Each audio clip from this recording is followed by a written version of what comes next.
Ngayon, may espesyal kaming inihanda para sa inyo, isang makapangyarihan at nakakapayapang dasal sa gabi, kasama ang nakaka-inspire na mga Salmo 23 at 91. Ang sandaling ito ay itinakda para sa katahimikan, pagninilay-nilay, at espiritual na koneksyon. Sama-sama nating itaas ang ating mga puso sa pasasalamat at pananampalataya, humahanap ng kaginhawahan at pangako ng Panginoon sa gabi, at pinaigting ang tiyak na siya ay nagbabantay sa atin. Sa pagtataguyod natin sa ilalim ng kanyang pangangalaga, maaari nating mabuhay ang ating mga araw ng walang takot sa anuman o sinuman, nagtitiwala na ang kanyang mga utos ay nag-aalis ng kasamaan, pagtatangkang mapanlinlang sa ating mga buhay.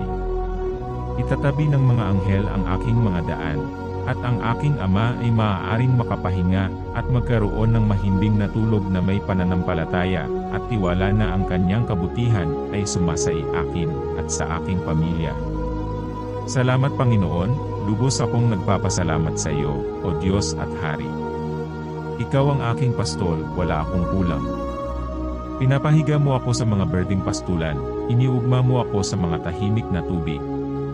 Binubusog mo ang aking kaluluwa, inuuna mo ako sa mga landas ng katuwiran alinsunod sa iyong pangalan. At kahit na lumakad ako sa lambak ng lilim ng kamatayan, hindi ako matatakot sa anuman sapagkat ikaw ay kasama ko. Ang iyong tungkod at ang iyong baston, sila'y nagpapaliwanag at nagpapalakas sa akin. Iyong inaayos ang hapag sa harap ko sa harap ng aking mga kaaway. Pinapahid mo ng langis ang aking ulo, ang aking saro ay umaapaw. At tiyak na ang kabutihan at awa ay susundan ako sa lahat ng araw ng aking buhay, at tatahan ako sa bahay ng Panginoon sa mahabang panahon. Ito'y siyang tumitira sa lihim ng kataas-taasan, sa lilim ng makapangyarihan ay magpapahinga. Sasabihin ko sa Panginoon, siya ang aking Diyos, ang aking kanlungan, ang aking kalasag, at sa Kanya ako'y magtitiwala. Ito'y dahil ililigtas Kanya mula sa silo ng mga ngaso at sa mapaminsalang salot. Itatakip Kanya ng Kanyang mga pako, at ilalagak ka sa ilalim ng Kanyang mga pakpak. Ang Kanyang katotohanan ay magiging iyong tangkigan at kalasag.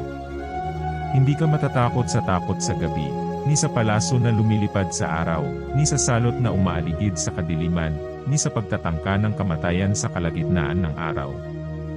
Makakita ka ng 1,000 na mabubuwal sa iyong tabi, at 10,000 sa iyong kanang kamay, ngunit hindi ito darating sa iyo.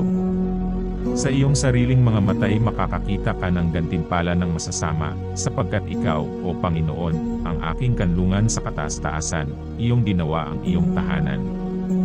Walang kasamaan ang mangyayari sa iyo, ni ang anumang salot ay papasok sa iyong tolda, sapagkat sa kanyang mga anghel ay ibibigay niya ang utos na iingatan ka sa lahat ng iyong mga lakad.